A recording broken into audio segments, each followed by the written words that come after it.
He was the senior editor of the New American, which is the official magazine of the John Birch Society. He's a very prolific author and writer. He's written several books: America's Engineered Decline, Global Gun Grab, Freedom on the Altar, and The Gospel of Revolt. His writings, his views are heavily influenced by his deep appreciation and love for the Constitution, as well as libertarianism. He's an independent journalist. He's got his own blog, Freedom in Our Time. That's freedominaourtime.blogspot.com. He's done a great deal of work exposing the misdeeds and the crimes of the police state. His works, his writings have been carried by such sites as antiwar.com and LouRockwell.com. It's a privilege and an honor for me to introduce to you today William Norman Grigg. All right, thank you for spending time with us today, William Norman Grigg. I appreciate this opportunity I have to ask you a few questions. I wanted to start by asking you this. There are a lot of individuals who have been amalgamated with the anti-state position, i.e. conservatives. And for a long time they've been known as people who loathe state power. But their icons are agents of the state. You know, it's police officers, it's those who are serving the government. And in the work you do, I think you do a very good job at pointing out that these enforcers of state power, these are the ones who enforce big government that conservatives are supposed to loathe.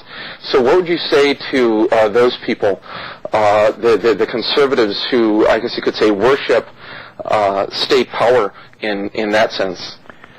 Mark, I think most people who are inclined toward liberty, whether they call themselves conservatives or libertarians or perhaps even minarchists or anarchists, should understand, and some of them do understand, that the single most dangerous thing of which we have record is government power.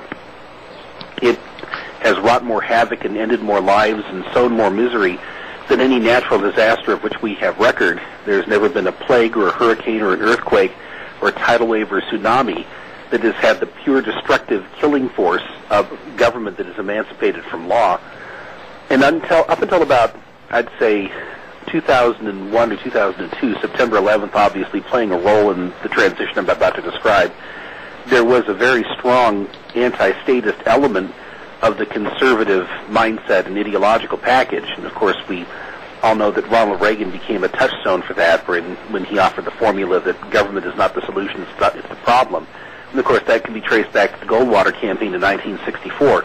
So there was an understanding among many self-identified conservatives of the danger that government represents. But the problem is that once the conservatives, or people who call themselves conservatives, found themselves in power, they suddenly succumbed to the temptation to use power as a means of accomplishing what they consider to be good on behalf of their preferred constituencies. And so part of what we're dealing with here, I think, is simple rank hypocrisy. It's the old Lenin formula of politics being a question of who does what to whom, and you have to make sure that you're on the right side of that equation by that reckoning. But I think what's happened as well, once again, to advert to September 11th, is the cultivated impression has taken root that government, however dangerous it is less dangerous than terrorists. Terrorists, I think, could best be defined as people who, for the most part, privatize the lethal violence that government commits by way of public policy. And for some reason, people are looking at this whole proposition through the wrong end of the telescope. They're magnifying unreasonably the threat that terrorists pose to life, limb, and good order here in the United States. And they're diminishing, I think, criminally and suicidally the threat that government represents in terms of threatening those very things as well, life, limb, property, and good public order. Well, yeah, in fact, if I could punctuate what you're saying here, just yesterday, the newspaper, the Las Vegas Review-Journal, on the cover, it talked about how the U.S. is having talks with Iraq and Iran about security, and I just walked away after seeing that thinking, yeah, we know what they're talking about, security for the state apparatus itself. They're not talking about security for William Norman Grigg or security for Mark or security for anybody else. They're talking about ensuring that their whole systems of power remains intact.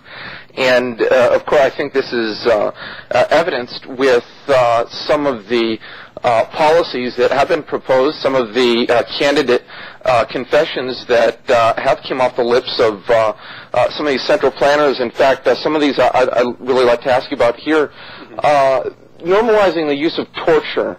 Now, as I consider myself to be a paleoconservative, I know there's a lot of conservatives that think torture, oh yeah, we need to torture terrorists. These are terrorists we're going to be torturing.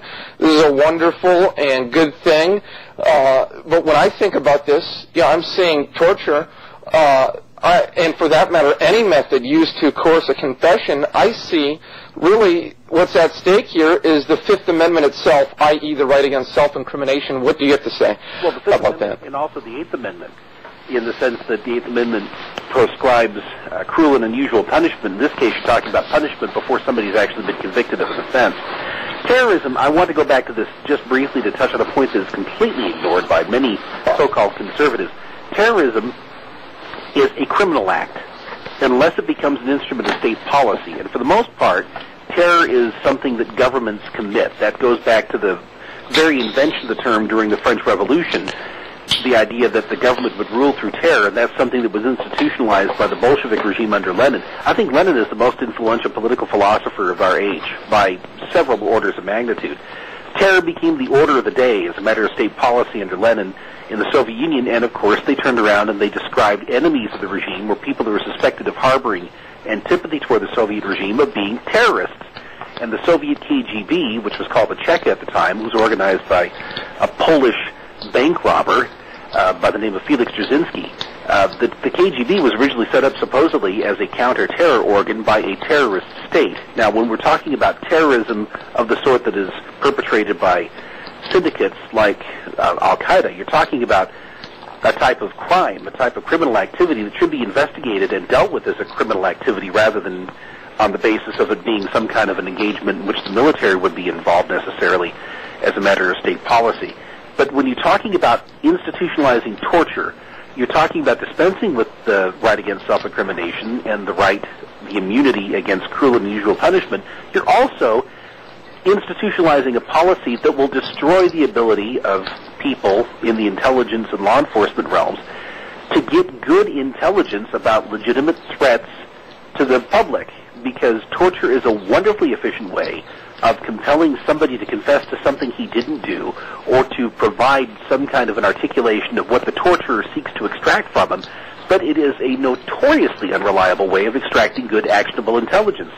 That's something that the Soviets discovered. There's a remarkable man by the name of Vladimir Bukovsky who was thrown into the Soviet psychiatric gulag in the 1960s because he was considered a socially dangerous person with antisocial tendencies. He didn't like socialism. The dominant assumption in Brezhnev's Soviet Union was that such people must be mentally ill, because who else but a disturbed person would reject the glories of Soviet socialism. So he was thrown into the Psychuska, or the Soviet psychiatric gulag. And as he was being thrown in, he was being arrested by the KGB, the person who slapped the handcuffs on his wrist pointed out to Mr. Bukovsky that the handcuffs he was being detained with had been made in the United States of America, which is a nicely ironic little bit. But Bukovsky was subject to torture. He was subject to forced feeding. He was subject to stress positions. He underwent a lot of the same things that are now a matter of policy in what is called the realm of enhanced interrogation techniques, which is a term with an interesting pedigree, too.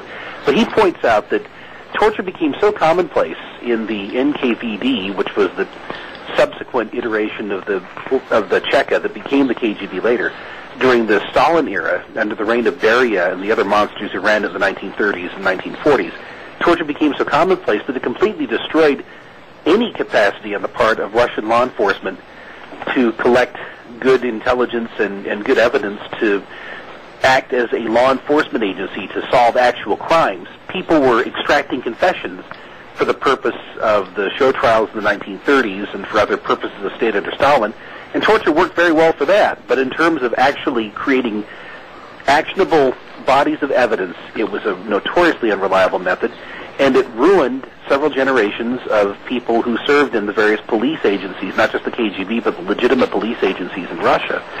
And the other thing that Bukovsky pointed out is that if you're going to authorize torture, you're going to have to deal with the large and metastasizing social problem that would be the lingering psychological damage done to the torturers, because torture disinhibits people in ways that are very unhealthy. Yes, absolutely. What it does to the perpetrator. In some ways, it's almost as bad. Yeah, and just think all of these young American servicemen that are deployed overseas that are engaged in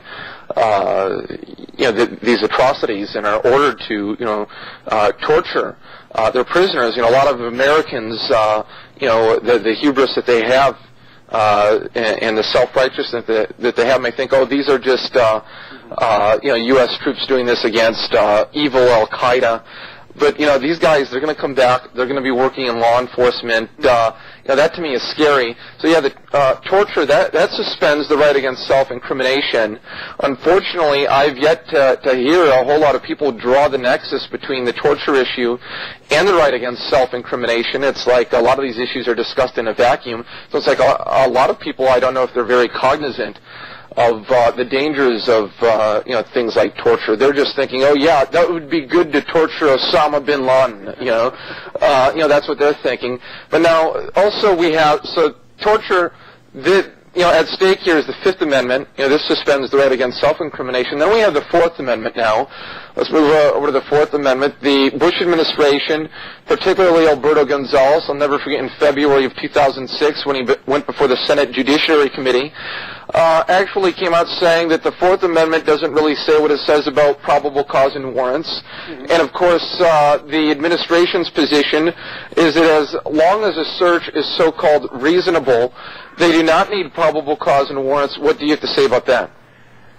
Well, Alberto Gonzales is notorious for excising large sections out of the Constitution and Bill of Rights. He's the same person who said, in a similar vein to his ludicrous comments about the Fourth Amendment, Alberto Gonzales is the same person who said that the Constitution doesn't protect habeas corpus. It doesn't mention habeas corpus when it explicitly does talk about habeas corpus, and it specifies the limited conditions under which the writ of habeas corpus can be suspended by Congress, not by the executive branch, in case of invasion or insurrection.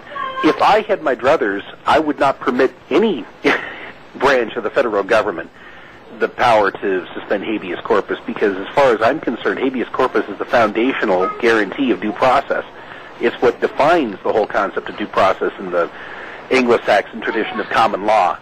And so I think it would be we'd be better off if we were to make some minor emendation to the Constitution of having Congress depriving Congress of the power to suspend habeas corpus. But what Alberto Gonzales is trying to say is that the Constitution in no way protects that right, just as he's making those perfectly nonsensical comments about the Fourth Amendment and the protections against search and seizure and surveillance. Yeah, when you think about what the administration is saying about the Fourth Amendment, when in fact this is pretty much the standard that this administration has invented, viz. As long as the search is so-called reasonable, they say they do not need probable cause and warrants. And if you think about this, this is actually another way of saying the only time they would need probable cause and warrants would be for an unreasonable search. Exactly. Now, how much sense does that make? Not very much at all. Yeah, that's nonsense on stilts, because now you've got a standard that would make unreasonable searches reasonable. The language is very economical in the Fourth Amendment where it talks about reasonable search. Yeah, of course what they're trying to do is set the precedent for government agents to determine at their own arbitrary discretion what a reasonable search is, and give government agents the power to go literally wherever they want, whenever they want, for whatever reason they want, with impunity. And I believe this was called something like the Writs of Assistance Act under George III. Was it not? It's much more sweeping than the writs of assistance. That brings up an interesting point that too few people are looking at, and that is the fact that the abuses, the long train of abuses that Thomas Jefferson mentioned in the Declaration of Independence, had to do primarily with the types of impositions on the rights of American colonists as Englishmen under the Anglo-Saxon concept of liberty under law. Many of the most onerous and invasive impositions by George III and his ministry for the colonies had been repealed by the time the colonists declared independence. But the problem was that the British Parliament retained, as a matter of affirmative assertion in its enactments, retained the supposed right to reimpose those measures at whim. And what James Madison said in a 1786 document called the Memorial and Remonstrance, where he was talking about religious assessments in the state of Virginia, James Madison said that the freemen of America did not wait till usurped power had strengthened itself in exercise and tangled the question in precedence. They saw all the consequences in the principle. They prevented the consequences by denying the principle. In other words, it wasn't good enough that these acts had been repealed in terms of implementation.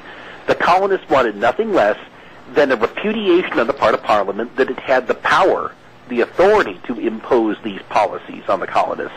And they went to war with Great Britain. It seemed like a desperate and hopeless war against the world's most dominant military power at the time, because Parliament would not back off and acknowledge that these were inalienable rights of the colonists as Englishmen. And some of the soundest and most sober British statesmen of the era, including people like Isaac Barré, Colonel Barré, who'd fought in North America in the French and Indian War, and of course Edmund Burke, the great-grandfather of conservatism, they both understood that you could not have a system in which the rights of American colonists would be imposed on by the British government, while the rights of Englishmen in the home island would be secure. They understood that you could not be a tyrannical empire abroad and a reasonably free government at home. And in the same sense, we can't be an empire abroad and a republic at home. And a lot of the things that are going on right now domestically are sufficiently horrifying in terms of the Bush administration more or less going through the grand catalog of all the things that George III had done and then improving on them in terms of enhancing the power of the imperial executive. Those things are all horrible enough, but you take a look at the way that the Bush administration is claiming the discretionary right on the part of the president to detain and torture and even kill somebody with impunity simply on the supposed authority of the president. You're dealing with something that vastly transcends the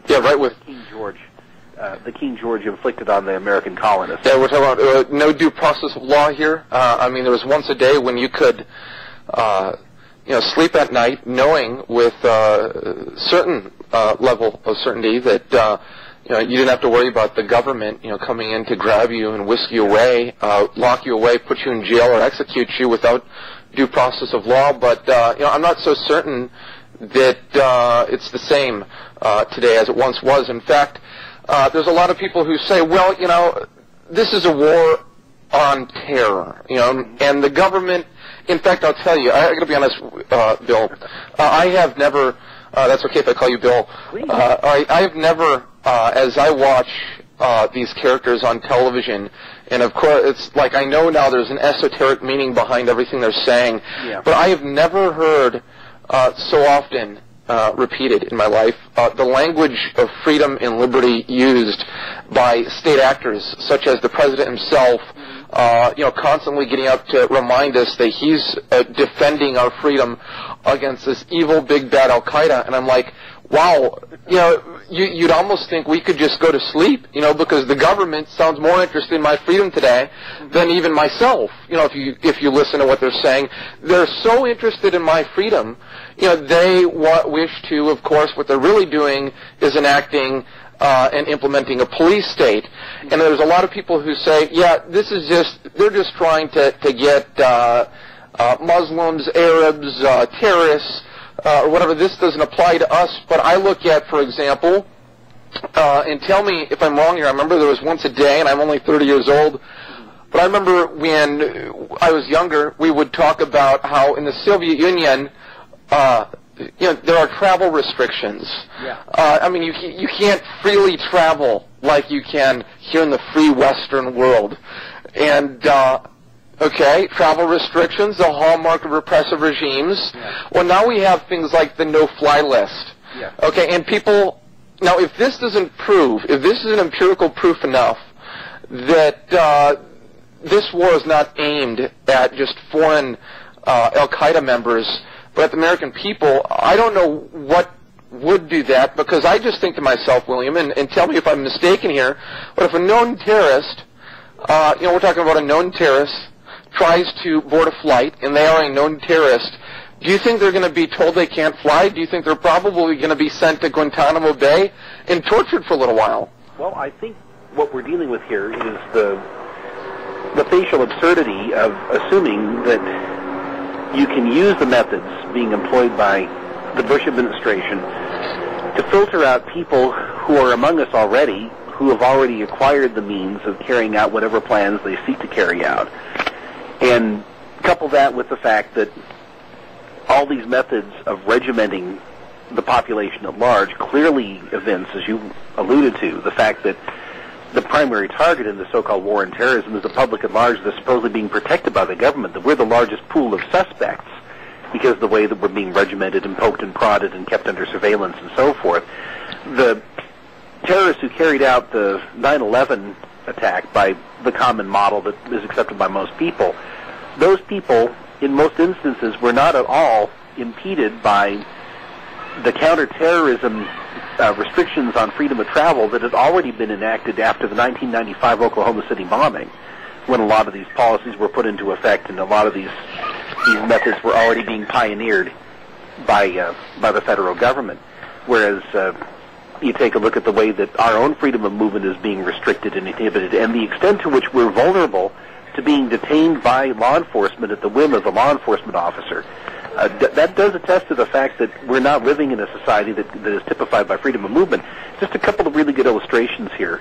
In, I believe, March of next year, when Real ID is scheduled for implementation, if you live in a state, as I do, where the state government has already gone on record as saying that they will not participate in the Real ID Act, and you do not have a federally approved biometric driver's license that would serve as a de facto national ID, you won't be able to get on an airplane. The federal government would shut down your access to the airline travel system in this country.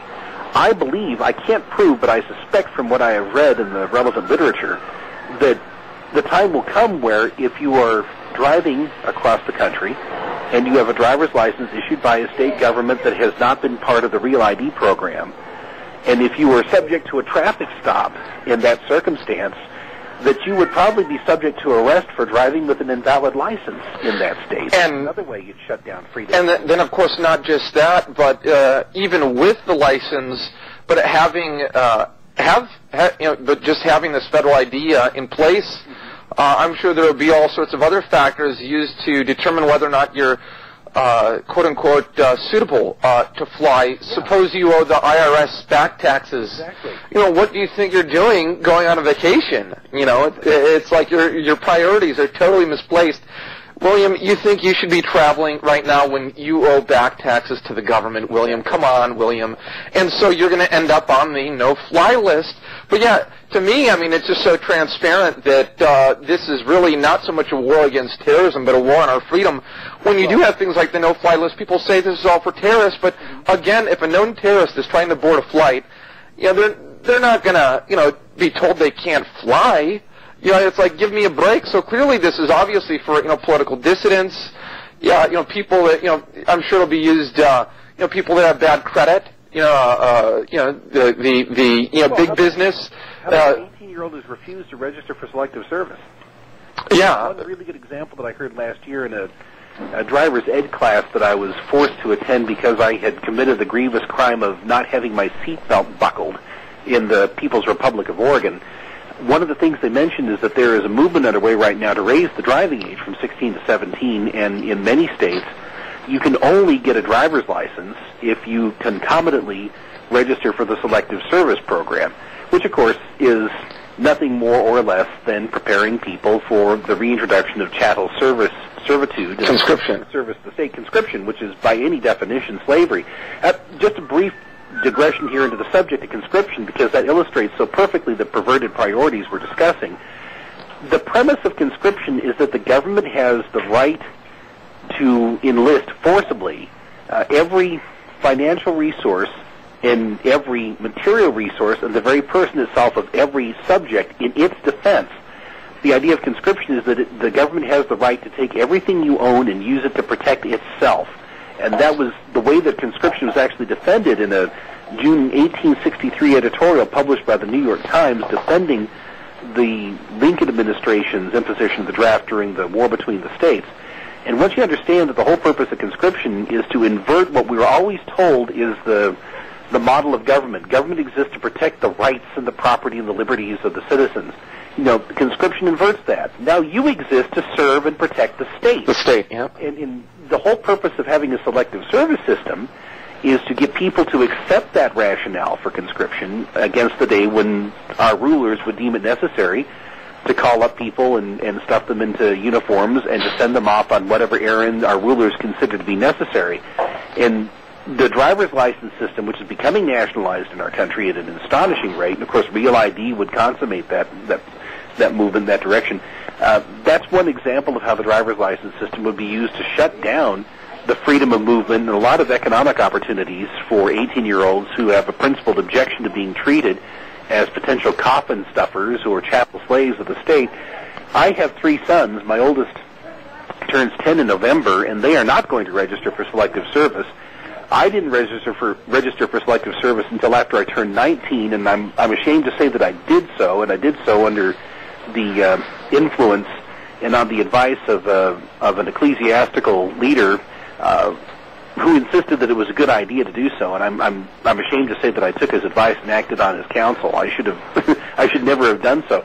Well, I went further than that, so I'm not without blame here. But that was my political epiphany, though. I actually enlisted. I was infantry in the Marine Corps, but that was my whole political epiphany. But continue. Yeah. But in any case, I'm about with respect to my sons. They're never going to register for selective service, and chances are, by the time they're of age, there will be a full-scale draft, and that will mean that we'll probably be living in exile within our own country. I don't intend to leave. I mean, I've got a lot of friends who talk about expatriating themselves, some to Argentina, some to other climes around the world. And as far as I'm concerned, this is where I was born. I'm organically connected to this country. I love it literally more than the breath within my body, and however bad it gets, I'm in here for the duration because they're not going to chase me out of my country. I don't know. I've been thinking about going to the Bahamas myself there, William. I have some friends who've done that, gone to the Bahamas, and others who are looking at some land in Argentina, as I mentioned. Argentina has the unique blessing of being a country in which the government went bankrupt.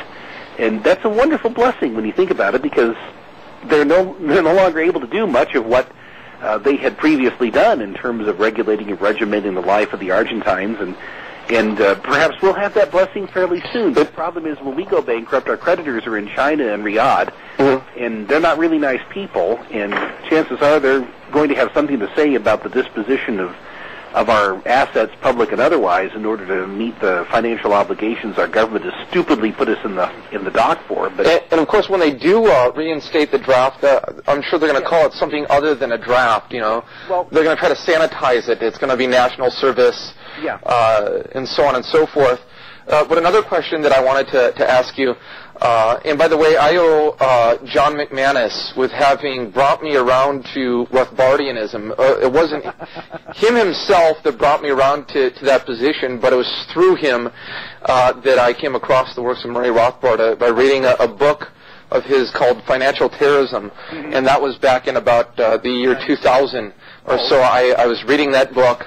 And, it was just so well written, and I enjoyed what he had to say. I went and I looked up everybody he was reading, Henry Hazlitt, Murray Rothbard, et al., and then I started reading Murray Rothbard, and next thing I was hooked. And so I've been a devout Rothbardian ever since, and I actually owe that. I actually credit John McManus with having helped lead me in that direction. But this is the question I wanted to ask you. A lot of people, especially those on the left, who understand that there's a problem with the war policy, i.e. empire. There's a problem with the police state. They don't particularly like the Patriot Act. They in fact, it's more people on the left than on the right that I hear talking about things like the torture issue, like the no-fly list, like the suspension of habeas corpus, because, of course, we have a Republican that has been advancing this encroaching police state, And so it's been the left that at least has given lip service to opposition, but at the same time, they are not opposed to big government in terms of how much money the government is collecting and spending. And to me, I see a disconnect between these two positions. And I want to ask you, what would you say to those people on the left who say they're against empire abroad, who say they're against a police state, but they're all for big government in terms of taxing and spending? What would you say to those people? The problem is those people don't understand that those things that appall them about warfare, which is the brutality, the focused destruction, the unfocused destruction for that matter, the general annihilation of innocent populations, the results that they see of government being completely deprived of its humanitarian veneer, all those things about war they find appalling are consistent. It doesn't matter whether they're displayed overseas in the form of war or they're deployed domestically in the form of regimenting the economy and regimenting our freedom of movement and so forth. The conservatives have the same myopia, but it runs in reverse. The same people who abominate the IRS and what decent person wouldn't, and who have a hard time dealing with the domestic business end of government when they're talking about eminent domain or OSHA or other regulatory agencies that are running amok in our country, the same conservatives who really dislike the Bureau of Alcohol, Tobacco, and Firearms have no problem at all with emancipating government in its essence, which is the warfare state, to kill people and destroy things, on the assumption that it will be domesticated or somehow, as long as it's killing dusky-hued foreigners in the Middle East or elsewhere, that it's not going to turn on them with similar ferocity. And the problem is that they don't understand that once the government has the scent of blood in its nostrils, it's not going to placate itself on foreigners as its menu. It's going to turn its energies inward and start wreaking havoc domestically. I mean, that's Edmund Burke's wise understanding in his letter to the sheriffs of Bristol in 1777, talking about how the war in America was a threat to liberty of people in England. Now, liberals, as the terms are conventionally defined now, leftist liberals and so forth, are understandably concerned and horrified over the spectacle of our government heedlessly killing Iraqis by the tens of thousands, people who have harmed us in no way and pose no threat to us. But for some reason, their moral imagination falls short in trying to apply the lessons that they learned from that spectacle to how government behaves within our own borders. I don't understand why it would be that they would display so much empathy for Iraqis who are on the receiving end of what our government does, and so little empathy for their fellow countrymen here in the United States who are property owners or business owners who are trying to make an honest living and provide for their families, and who are dealing with the same government, a different facet perhaps, but the same government that is killing and immiserating Iraqis by the tens of thousands. I'd urge them to exercise just a little bit more moral imagination and develop just a little bit more sympathy for their countrymen who are suffering, not the same kind of suffering that the Iraqis are facing, but is suffering nonetheless. Yeah, in fact, I think the way you put it, how it's kind of like each major party focuses on one aspect to this encroaching police state. It's like the Democrats, they're there to openly support, give ostensible support towards the funding mechanism, whereas the Republicans are there to give support towards the action, because they're all enamored with the guy with the badge and the gun. So it's like they're there to defend the role of Big Daddy government almost, and then the Democrats, of course, we can't cut taxes and spending, because then we'd have government employees out of work, and of course that would be a good thing now, would it? And so they support the funding, but really the two go together. You can't separate the government's ability to act from its ability to fund that. And another thing that I think is overlooked, and I guess this is here is how I would put it, and tell me what you think here, is that, well, number one, taxation itself is a fairly violent act that the state carries out, because we're not talking about the government earning its income by satisfying consumer demands. We're talking about the government obtaining its revenue by using either the threat of violence or actual violence, i.e. compulsory taxation, to obtain its funding. And of course, the way the government is able to obtain funding through violence, that's how the government is able to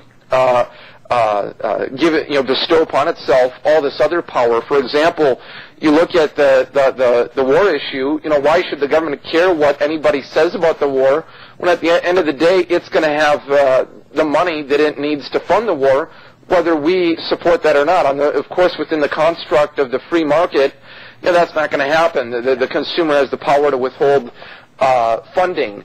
But then the other thing here that I think is overlooked is that we're talking about, and a lot of people don't understand this, the violation of property rights. And I think, unfortunately, and this is what I really want to get your take on, I think we've seen really the fragmenting of the man into these hermetically sealed off airtight compartments, each supposedly having no nexus with one another.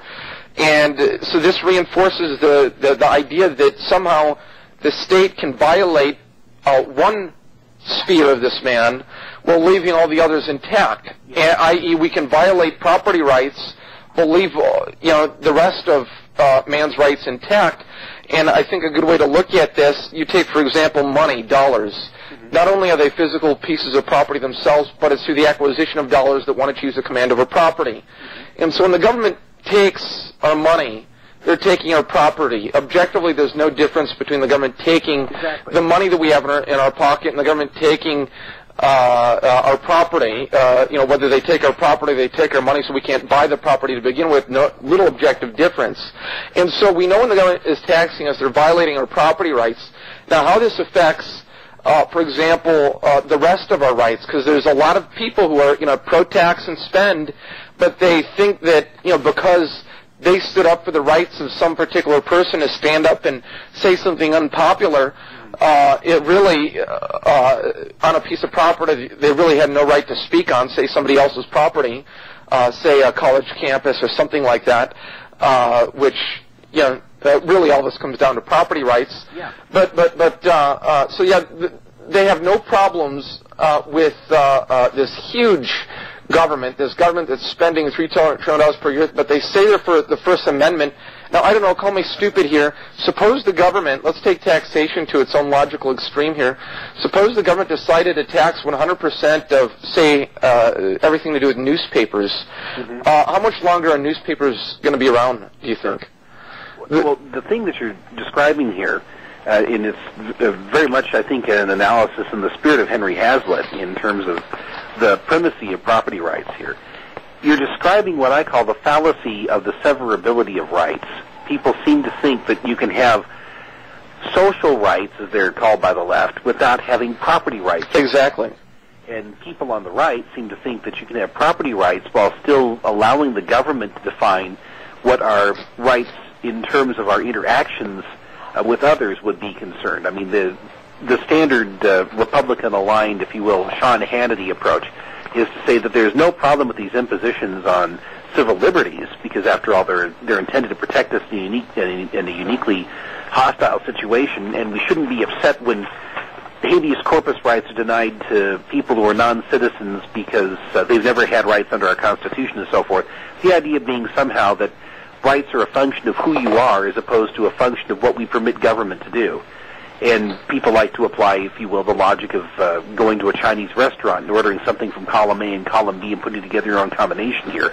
I'll have a certain amount of protection for property rights and a certain amount of protection for civil liberties, but these are things that I think are dispensable here. Well, you can't do that because what you've done is you have laid the predicate here for the assumption the government's in the business of deciding what our rights will be. Mm-hmm. And when government decides what our rights will be, we have no rights. We have revocable privileges. And that was the status the colonists found themselves in principle, in the 1770s. You alluded to a really interesting division of labor between the Democrats and the Republicans, just to use those terms, if you will, each of them as a synecdoche for a certain ideological persuasion. The Democrats or liberals are involved in extraction, that is to say, extracting the wealth. The purse. From the productive element of the population. And the Republicans are in the business of execution, meaning they're the ones who carry out the policies that end up enlarging, expanding the realm of the regime's empire. And so, whereas in the 1990s you had Bill Clinton make a somewhat tentative and hesitant but nonetheless damaging attempt to expand the tax base and to extract more wealth out of the public, we've not seen George W. Bush do that overtly, although by running up huge deficits, he's covertly presiding over a huge tax in the form of inflation. Whereas in the 2000s now, we have the Republican Party giddily and with unbuttoned ardor executing the program of empire by using brute military force to expand the dominions that are claimed by Washington, whether or not they're actually acknowledged as colonies or not. When you have a pseudo-government in Baghdad that more or less takes dictation from Washington, it's a colony, all right? I mean, that's the way it works. So you've got a little dialectic going on here where they'll change places every once in a while. For a certain period of time, the Democrats will focus on extraction, and for a certain period of time, the Republicans will force on execution. But the point is that both of them are involved in the same thing, which is expanding the size and expense and intrusiveness and violence of government.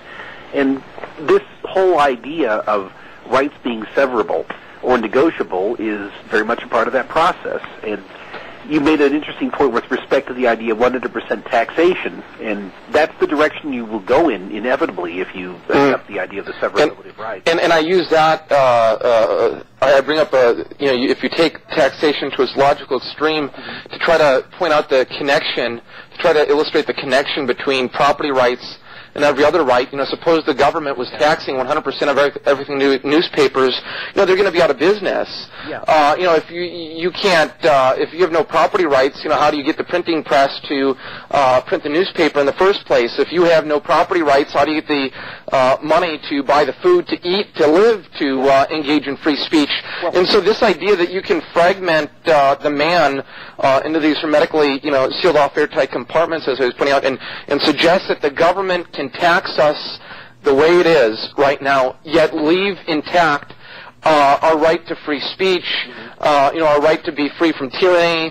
It's just a preposterous idea. And so it's like, I think that this is what the people on the left fail to understand. Yeah. They seem to reconcile a big government, but they think it can be a big benevolent government. Yeah. Well, it's interesting. If you want to help people understand what 100% taxation really is, we have a word for that in the English language. It's conscription.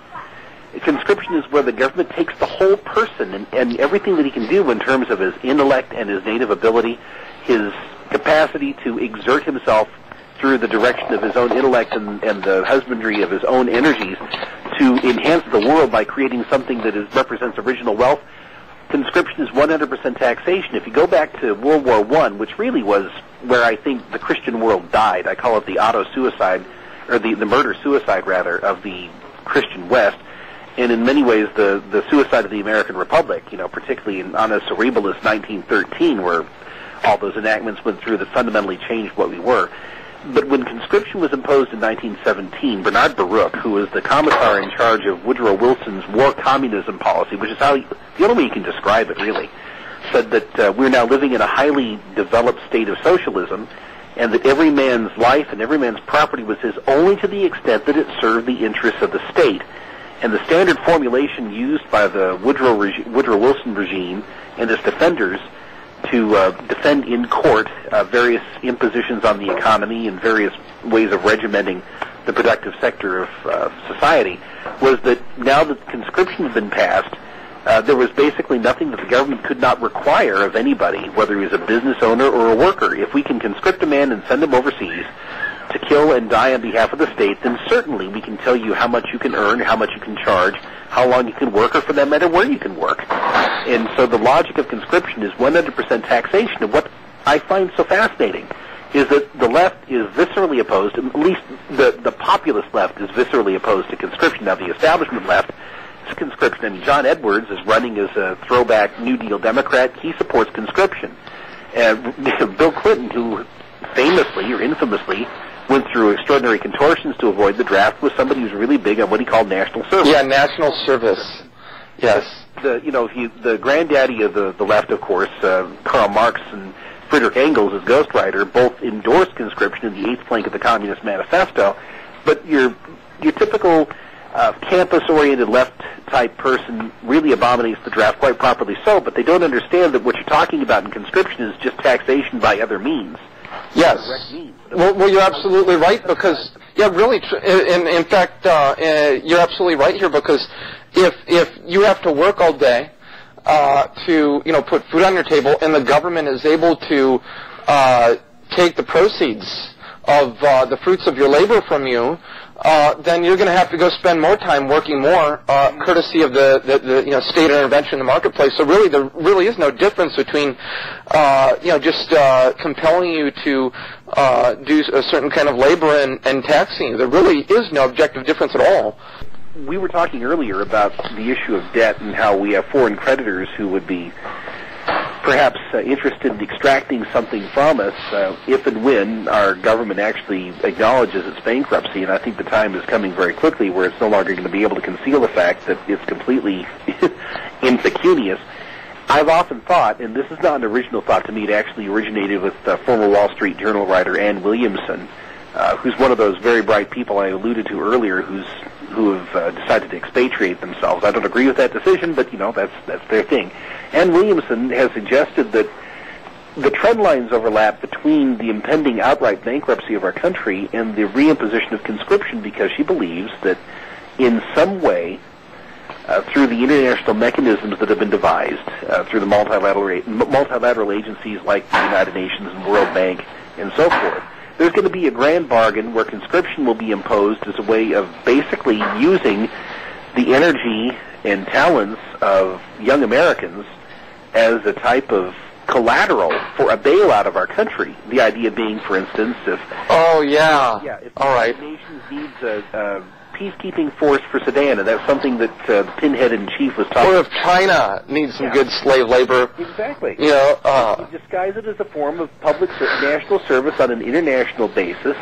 What a loving government we have, William. That's the exact outgrowth. That's the literal outgrowth of the idea of the fungibility, if you will, between the form of theft we call taxation and the form of man theft that we call conscription. They're part of the same continuum, and if we got to the point where basically the only real asset we have, or the only real asset the government considers itself to possess, would be the actual physical beings, the actual physical persons of the young, and their talents and their abilities, it would probably use them as conscripted labor in order to deal with the settlement that would be imposed on us by our foreign creditors. And Ann Williamson suggested that a couple of years ago, and that's something that's been haunting my sleep ever since. Okay, now your blog is freedominourtime.blogspot.com. freedominourtime.blogspot.com, or go to www.rightsourceonline.com, and there's a little button you can click that'll take you right to the... Okay, and where else can people read what you write? I know you write for the New American, correct? I used to. I no longer do. Oh, you no longer write for the New American? They decided that my services were no longer required last October. Oh, all right. So I no longer write for the New American, but I occasionally write for the American Conservative. Which is Pat Buchanan's magazine. The magazine founded by Pat Buchanan. Yeah, really good magazine right there. The AmCon, what is it? I forgot that. I think amcon.com. Yeah, I think so. It's easy enough to find. I mean, if you Google American Conservative, you'll find, or forgive me, American Conservative, you'll find it through Google. And you've written a few books as well? I've written 4 of them, and I've finished my 5th one. I haven't published it yet. The 4 I've written are Freedom on the Altar. I have that one, actually. Gospel of Revolt, America's Near Decline, and Global Gun Grab. And the 5th book, which we're trying to get finished and ready for publication, has the current and unassuming title, From Republic to Reich, How the Imperial Executive Devoured the Bill of Rights. Okay. Yeah, I actually have two of your books, Freedom on the Altar and then Global Gun Grab, but I haven't read them in quite some time. It's been a long time. I haven't read them in quite some time either.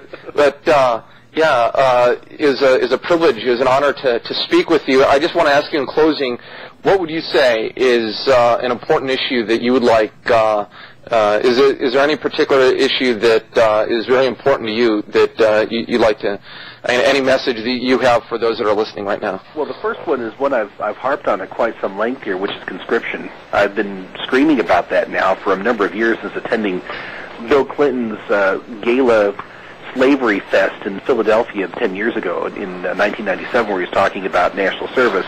That's something I think which has a huge potential as a foil for a genuine transpartisan liberty movement, where you gather critics of the war, both right and left, critics of the big interventionist state who are right now aligned behind either the jackass or the pachyderm, and have them talk in common terms about freedom, as Ron Paul likes to say, being the common ground, and opposing conscription as the way of unifying people across these arbitrary boundaries that have been imposed for our supposed benefit. I think it would be great if people would make that a big issue, and John Edwards has really done a favor to us in that respect. The other thing that I've been talking about quite a bit is the dangers of the federalization of local law enforcement through the Homeland Security Department and the Pentagon. The Pentagon has a directorate called the Law Enforcement Support Organization, or LESO.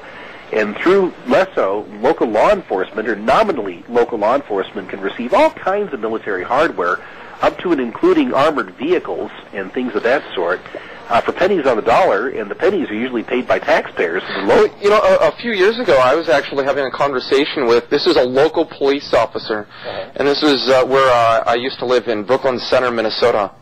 And this is a Brooklyn Center police officer in Brooklyn Center, Minnesota.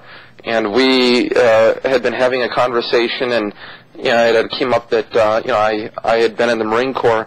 He says, "Well, I work for, you know, the same people that you used to." Yeah. And I just was like, "What?" I'm like, "What do you mean?" And he says, "Well, okay, the Department of Justice, that's what I work for. You were the Department of Defense, different agency, but it was both the federal government." Yeah. And he actually said that to me. So, astonishing. Yeah, candor, not the substance. Yeah. I mean, I wasn't shocked by what, you know, his belief, you know, their cognitive position, but the fact that, yeah, they're so candid about it. They actually believe that they are federal police officers. We're talking local police officers. They believe that they work for the Department of Justice. The Attorney General is their boss. Exactly. They're not only federal in their outlook, but to the extent they receive any money or any material support through the Department of Homeland Security, the Bush administration considers them to be adjuncts of the federal government, as I like to say, local franchises of the same unitary Homeland Security state. That's the official position of the Bush administration in the legal wranglings over the Josh Wolf case out in California, that blogger who went to jail because he claimed immunity under the SHIELD law in California. Yes. I'm very familiar with that. Yes, exactly. And the Bush administration said, well, no, we have a right to get your footage from you. The California SHIELD law doesn't apply because the footage had to do with the destruction of a police car owned by the San Francisco Police Department. And the Bush administration said that police car was federal property because the SFPD gets assistance through the Homeland Security Department. Federal money. Federal money. And so it's all federal property. Exactly. And so the federal government comes in. Yep. That's exactly how it works. So, yeah, I want to say you have a really awesome blog. You've done a lot of great work, and I want to thank you for that. I appreciate the work you've done to stand up for liberty, and I noticed that your focus is on the police state, and I think we need more of that. And you have an ability to articulate issues in a way that not a whole lot of people are capable. And you know, in fact, there's a couple stories recently off your blog. One about James Dean, is a sergeant in the Army.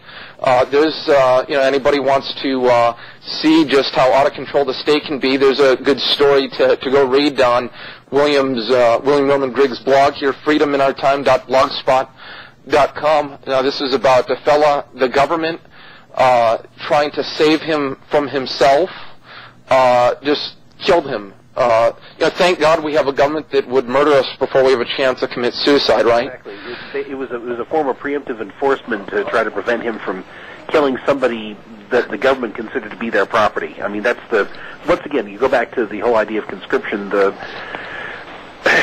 orders issued by General Burgoyne during the war against American independence said that the life of the soldier is the property of the king. And Jamie Dean had received a letter. He was a veteran of 2 years combat in Afghanistan, and he retired. He was now a reservist. He was being called out of reserve status to go to Iraq And that, of course, sent him into a depression and suicidal tailspin. And I honestly believe that the logic of this was that he didn't have the right to end his life on his terms. The government had to do it for him because he really belonged to them. I think if we were to analyze the case, that's what happened. I tell you, when I read that story, when I read the piece on your blog, to me it just shows that when the government does perform such a task, when they try to camouflage their actions with platitudes like humanitarianism and that sort of thing, it's so not true. They are not. In fact, I've always, and I've had my experiences in the past with the government. Fortunately, I've never been in jail or anything like that. But you can almost see, when they say they're trying to help you, you can almost see it in their eyes.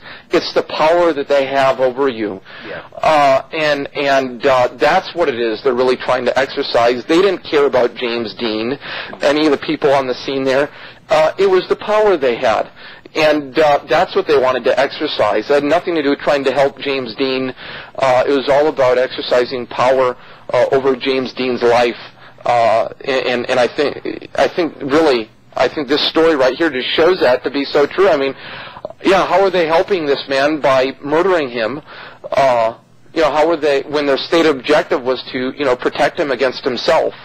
So they go in there and murder him before he has a chance to commit suicide. And this does what now? So I mean, I think this story is, such a powerful example and testimony to what I'm saying there.